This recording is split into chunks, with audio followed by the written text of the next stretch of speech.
WhatsApp chat जो viral हो रहे हैं उसमें स्पष्ट है कि कई कैंडिडेट्स के एडमिट कार्ड्स माननीय मुख्यमंत्री के साथ सत्ता के दलालों ने साझा किए हैं, जिसका सीधा उद्देश्य था कि ऐसे लोगों का चयन कराना जेएसएससी में। जेएसएससी के संबंध में निम्नलिखित सवाल है मेरे पास, जो मैं आपके माध्यम से राज्य सरकार से पूछना चाहूंगा। आखिर कौन सी मजबूरी है जेएसएससी की कि पुलिस सेवा के अनुभव वाले अधिकारी को इसका चेयरमैन बनाया गया है, जबकि कई ऐसे अलग डोमेन्स हैं जिसके एक्सपर्ट्स को जेएसएससी का चेयरमैन बनाया जा सकता था, जिनके अनुभव का लाभ इस राज्य की जनता को मिलता, यहाँ के छात्र छात्राओं को मिलता। दूसरा, जो केस किए गए हैं, जब पेपर लीक होता है, सालों से अपनी नियुक्ति का इंतजार कर रहे हैं युवाओं में, जब ये भावना आती है कि उनके साथ छल हुआ है, कपट हुआ है, वो जब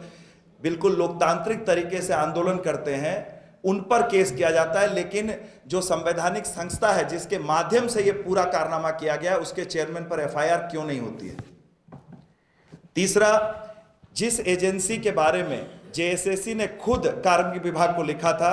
कि इस एजेंसी पर कई बार कार्रवाई हो चुकी थी, आखिर कौन सी मजबूरी के तहत उसी एजेंसी से इस परीक्षा को करवाया गया? चौथा, कई राज्यों में और झारखंड में भी पहले इस तरह की परीक्षाओं में प्रीलिम्स और मेंस की व्यवस्था अलग अलग रहती है, लेकिन इसे कंबाइन किया गया ताकि एक ही बार में जो सुनियोजित तरीके से चंद उम्मीदवारों को चयन करने के उद्देश्य से परीक्षा कराई जा रही थी, उसे एक ही बार में इस कारनामे को अंजाम दिया जा सके। उसके बाद एक बहुत महत्वपूर्ण विषय है, अगर आप क्वालिटी ऑफ क्वेश्चंस को देखें इस परीक्षा में, तो जो प्रश्न थे उनका स्तर, जो चपरासी वर्ग की नौकरी होती है उस वर्ग की नौकरी के स्तर का उनका प्रश्नों का स्तर था, ताकि जब वो लीक हो तो बिना ज्यादा समय गंवाए उनके उत्तरों की व्यवस्था की जा सके और जल्द ही उन उम्मीदवारों के पास वो उत्तर पहुंच सके ताकि वो उसको कंप्लीट कर सके उसी समय सीमा के अंदर। और एक बहुत महत्वपूर्ण जिसके साक्ष्य मेरे पास है, मैं उपलब्ध करा सकता हूं, जनरल कैटेगरी से ही 80 नंबर लाकर लैब टेक्नीशियन के पद पर उम्मीदवार चयन होता है और 130 नंबर लाकर एक और उम्मीदवार उसका चयन नहीं होता है, जबकि ये जो 80 नंबर वाला उम्मीदवार है इसे होम टाउन का भी एडवांटेज दिया गया है। तो क्या, चाहे वो रैंडमाइजेशन के माध्यम से हो या नॉर्मलाइजेशन के माध्यम से हो, 50 नंबर एक इतनी प्रतिष्ठित परीक्षा में मैनेज किए जा सकते हैं? तो ये सीधा सवाल है जेएसएससी की विश्वसनीयता पर, जेएसएससी के पदाधिकारियों की विश्वसनीयता पर। और जिस तरह से जमीन तो छोड़ दीजिए, कोयला खनिज की चोरी तो जब से झारखंड बना है तब से मधुपुरा से लेकर इस सरकार तक अंजाम दिया गया है, गठबंधन की सरकार जब भी आई है।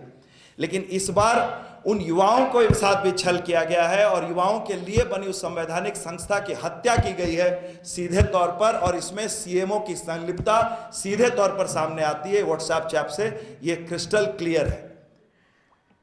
और तो और जो एसआईटी का गठन किया गया है इस पूरे विषय की जांच करने के लिए डीएसपी स्तर के पदाधिकारी के नेतृत्व में, जिस सीधे तौर पर सरकार का मुलाजिम है, हमें पूरा विश्वास है कि जिस तरह से कई पदाधिकारियों का इस्तेमाल अपने गुनाहों को छुपाने के लिए सरकार कर रही है, इस डीएसपी का इस्तेमाल भी उसी राह पर होगा।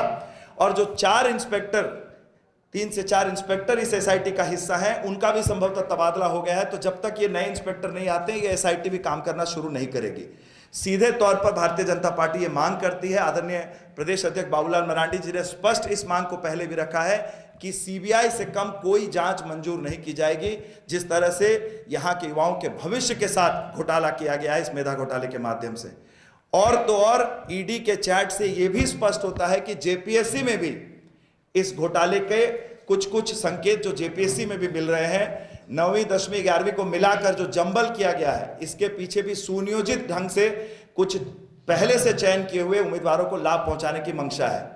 क्योंकि आप देखिए, जो नोटिफिकेशन की डेट है और जो परीक्षा की डेट है, सिर्फ 35 दिनों का अंतर है।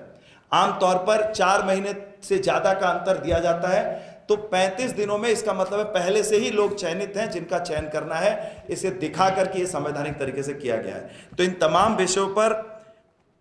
जो स्पष्ट हमारी मांग है, चाहे वो जेपीएससी के ओएमआर शीट का भी विषय है। आपको याद होगा जेपीएससी ने प्रेस रिलीज के माध्यम से कहा था कि कुछ ओएमआर शीट नहीं मिल रहे हैं। इसका मतलब है जेपीएससी में भी